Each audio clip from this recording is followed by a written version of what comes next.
వచ్చిందని ఢిల్లీ మొత్తాన్ని సెలవు ప్రకటించి ఢిల్లీని బంద్ పెట్టే పరిస్థితి వచ్చింది. అంటే తొందరలోనే ఢిల్లీ నివాస యోగ్యత పట్టణాల నుంచి తొలగించి అక్కడ ఉంటున్న వాళ్ళు ఇతర ప్రాంతాలకు తరలి వెళ్ళిపోయే పరిస్థితి ఉంది. అదేవిధంగా బెంగళూరులో ట్రాఫిక్ జాములు మీరు చూసారు. చెన్నైలో వర్షాలు వస్తే పడవల్లో తిరిగే పరిస్థితి మీరు చూసారు.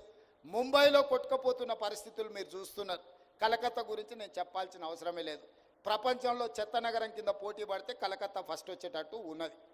ఈ మహానగరాలల్లో 6 నగరాలు ఉంటే ఢిల్లీ, ముంబై, చెన్నై, కలకత్తా, బెంగళూరు, హైదరాబాద్ మన ఒక్కరమే కాస్తో కూస్తో బాగున్నాం. ఈ బాగున్న నగరం వేగంగా కాలుష్యం వైపు ప్రయాణం చేస్తుంది.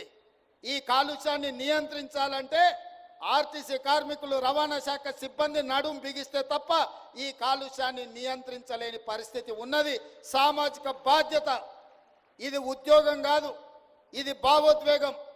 ఈ నగరం నిర్మానుష్య నగరంగా మారకుండా ఉండాలి అనంటే రవాణా శాఖ క్రియాశీలకంగా పనిచేయాలి. చట్టాలను పకడ్బందీగా అమలు చేయాలి. ఈ నగరంలో కాలుష్యాన్ని వెదజల్లుతున్న వాహనాలను నియంత్రించాలి. నియంత్రించడమే కాదు, నిరోధించాలి. నిరోధించిన వాటిని 15 సంవత్సరాలు పూర్తయితే వాటిని స్క్రాప్కు పంపించాలి. అందుకే స్క్రాప్ పాలసీ తీసుకొచ్చినాం. కాలం చెల్లిన వాహనాలను స్క్రాప్కు పంపించాల్సిన బాధ్యత మీ మీదనే ఉన్నది.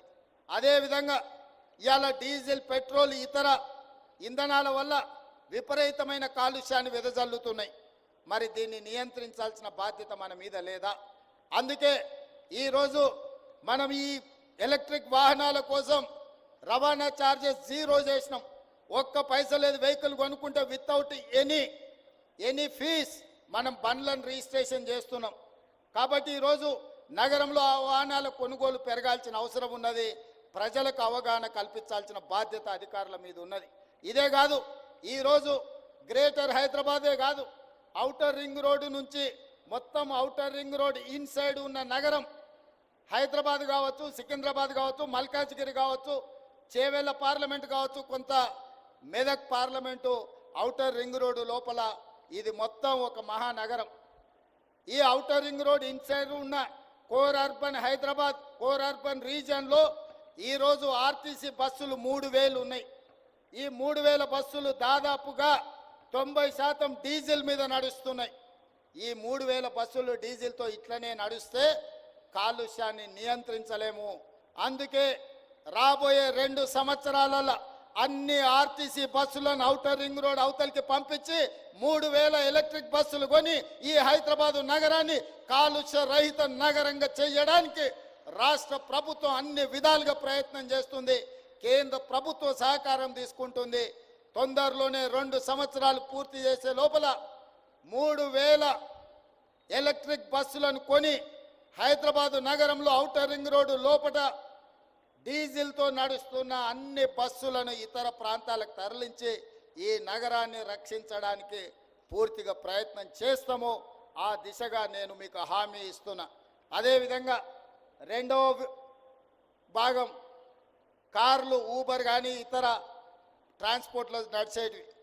ఆ తర్వాత ఆటోలోళ్ళు పాపం గిట్టుబాటు ధర లేక డీజిల్ బదులు కిరోసిన్ పోసి నడుపుతున్నారు. పట్టుకుంటే ఒక బాధ, పట్టుకోకపోతే ఇంకో బాధ. ఫైన్ వేస్తే బాధ, ఫైన్ వేయకపోతే ఇంకొక బాధ. వేస్తేనేమో సంఘాలు వస్తే, వేయకపోతేనో అధికారులు మిమ్మల్ని తిడతారు. రవాణా శాఖకే ఉంది. పట్టుకోకపోతే ఎలుక కోపం, ఇడిచిపెడితే పిల్లి కోపం అన్నట్టు 2 దిక్కుల మీకే ఇబ్బంది ఉంది. అందుకే ఇవాళ నేను మా రవాణా శాఖ మంత్రి గారికి సూచన చేస్తున్నా. ఈ డీజిల్ ఆటోలు అన్నిటిని కూడా ఔటర్ రింగ్ రోడ్ అవతలికి పంపించండి. వాళ్ళందరూ ఎలక్ట్రిక్ ఆటోలు కొనుక్కుంటే వాళ్ళకి ఏ రకంగా మనం ప్రత్యేక పథకాలు ఇవ్వగలమో వాటిని మీ అధికారులతో మాట్లాడి ఒక ప్రణాళిక తీసుకురండి. ప్రతి పేదవాడు ఎలక్ట్రిక్ ఆటో కొని హైదరాబాదు నగరంలో నడుపుకుంటే వాళ్ళని ఏ విధంగా ఆదుకోవాలనో ఒక ప్రత్యేకమైన పథకం తీసుకురండి. ఈ నగరంలో తిరుగుతున్న డీజిల్ ఆధారిత ఆటోలన్నిటిని కూడా నగరం బయటికి పంపించడం ద్వారా ఈ నగరాన్ని కాలుష్య రహిత నగరంగా తీర్చిదిద్దాలి.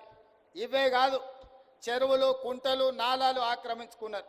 ఇవాళ ఆక్రమించుకోవడంతో ఆ చెరువులలో ఉండాల్సిన నీళ్లు తగ్గాల్సిన కాలుష్యం రోడ్ల మీదకి వస్తుంది, రోడ్ల మీద నుంచి మన ఇండ్లకు వస్తుంది, ఇండ్లకు వచ్చిన కాలుష్యం మనం పీల్చుకుంటే గుండెలకు పోతుంది, దాంతో క్యాన్సర్ వస్తుంది, విపరీతమైన రోగాలు వస్తున్నాయి.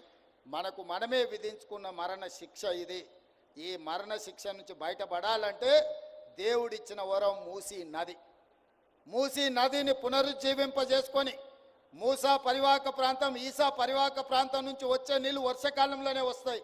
కానీ సంవత్సరం మొత్తం మూసీ కలకలలాడాలంటే గోదావరి నదిని మూసీతో అనుసంధానం చేసి ఉస్మాన్ సాగర్, హిమాయత్ సాగర్ నుంచి మూసీ మొత్తం ఎప్పటికప్పుడు మంచి నీళ్లను ప్రవహింపజేయడం ద్వారా ఈ మూసీలో ఉన్న కాలుష్యాన్ని కడగొచ్చు. హైదరాబాదు నగరాన్ని పట్టి పీడిస్తున్న ఈ కలుషితమైన వాతావరణం నుంచి మన నగరాన్ని కాపాడుకోవచ్చు.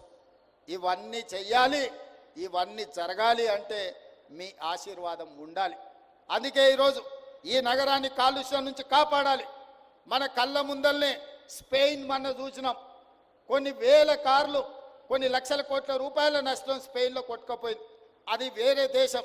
కానీ ఢిల్లీ మనం కళ్ళతో చూసినాం, చెన్నై మన కళ్ళతో చూసినాం, ముంబై